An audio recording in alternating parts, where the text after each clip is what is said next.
Pernah tidak Anda terbangun di tengah malam karena mendengar suara napas anak yang terdengar berat?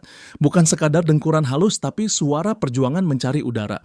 Itu adalah suara yang paling ditakuti oleh setiap orang tua, dan sayangnya seringkali kita terlambat menyadarinya. Halo semuanya, selamat datang di podcast Rumah Vaksinku. Saya Dr. Felix Nathan Trisnadi, spesialis anak, dan hari ini kita kedatangan tamu istimewa, guru saya sekaligus pakar senior, Profesor Dr. Trisnadi. Selamat datang, Profesor. Terima kasih. Senang sekali bisa duduk di sini. Topik kita hari ini berat, tapi sangat krusial. Kita bicara soal nyawa, bukan sekadar batuk pilek biasa. Betul sekali. Kita akan membahas satu kata yang sering bikin merinding, pneumonia. Orang awam sering menyebutnya paru-paru basah. Tapi Prof, kalau kita lihat datanya, ini masih jadi pembunuh nomor 1 pada balita di dunia, bahkan di Indonesia. Kenapa sih penyakit ini masih jadi hantu yang begitu menakutkan? Padahal teknologi medis sudah maju. Justru karena sering dianggap sepele di awal, itu masalah utamanya. Pneumonia itu ibarat pembunuh senyap. Gejala awalnya sangat mirip dengan selesma atau flu biasa. Batuk, demam, rewel. Orang tua sering berpikir, paling masuk angin, nanti juga sembuh. Padahal di dalam sana, di paru-paru si kecil, sedang terjadi peperangan besar. Kantung udara atau alveoli yang seharusnya berisi udara bersih, malah terisi cairan atau nanah akibat infeksi.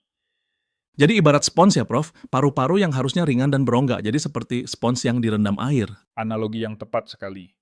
Bayangkan spons basah itu. Oksigen tidak bisa masuk, karbon dioksida tidak bisa keluar. Akibatnya apa? Anak harus bernapas lebih cepat untuk mengkompensasi kekurangan oksigen itu. Disinilah kunci deteksi dininya yang sering luput. Nah, ini menarik. Napas cepat.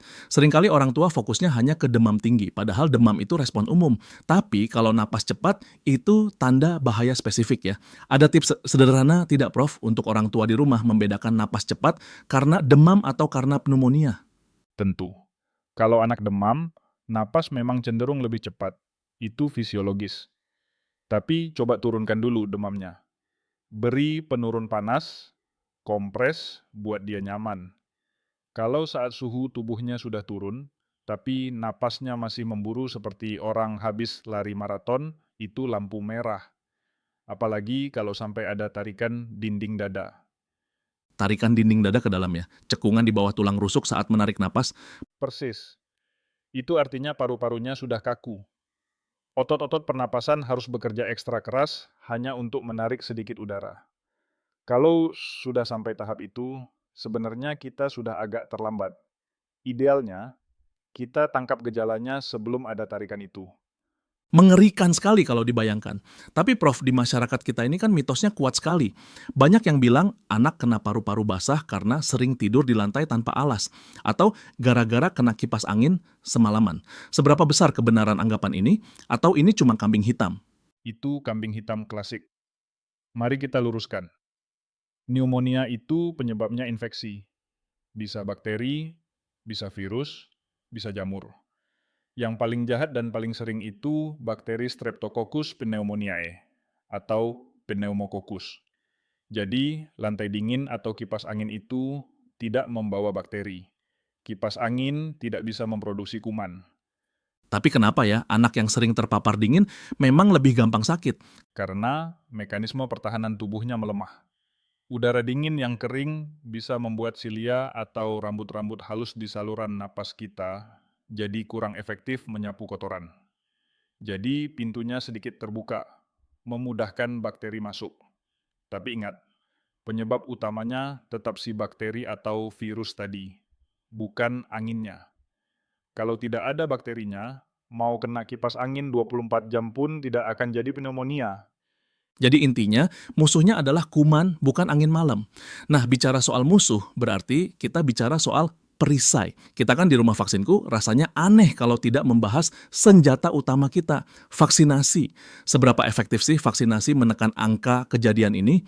Sangat, sangat efektif.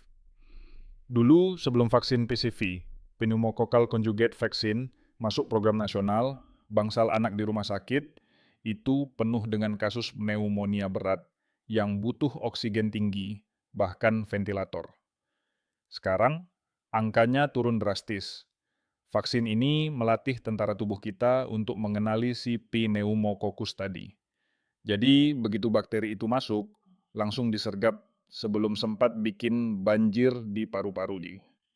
Luar biasa ya. Ini investasi kesehatan yang nilainya tidak terhingga. Tapi Prof, kadang ada orang tua yang sudah vaksin lengkap, tapi anaknya tetap kena pneumonia. Itu bagaimana penjelasannya? Apakah vaksinnya gagal? Pertanyaan bagus dan sering ditanyakan. Tidak ada vaksin yang 100% menjamin kebal. Tapi, vaksin menjamin satu hal, perlindungan dari gejala berat dan kematian. Anak yang sudah divaksin mungkin masih bisa kena, tapi ibaratnya dia pakai rompi anti peluru. Dia mungkin memar, tapi pelurunya tidak tembus ke jantung. Sakitnya lebih ringan, sembuhnya lebih cepat, dan risiko komplikasi fatalnya jauh lebih kecil. Analoginya kena banget.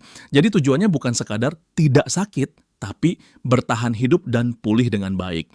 Selain vaksin, ada faktor lingkungan lain tidak yang sering kita lupakan? Saya sering lihat orang tua merokok di dekat anak, lalu beralasan, kan saya merokoknya di luar rumah. Itu third hand smoke. Racun rokok itu menempel di baju, di rambut, di kulit. Begitu ayahnya masuk rumah dan gendong anak, racun itu terhirup lagi. Paru-paru anak itu masih dalam masa pertumbuhan, sangat sensitif. Asap rokok itu melumpuhkan sistem pertahanan lokal di saluran napas. Jadi, anak perokok pasif itu risikonya berkali-kali lipat lebih tinggi terkena pneumonia dibanding anak yang tinggal di lingkungan bebas asap rokok. Ini fakta yang pahit, tapi harus kita telan. Pahit tapi nyata.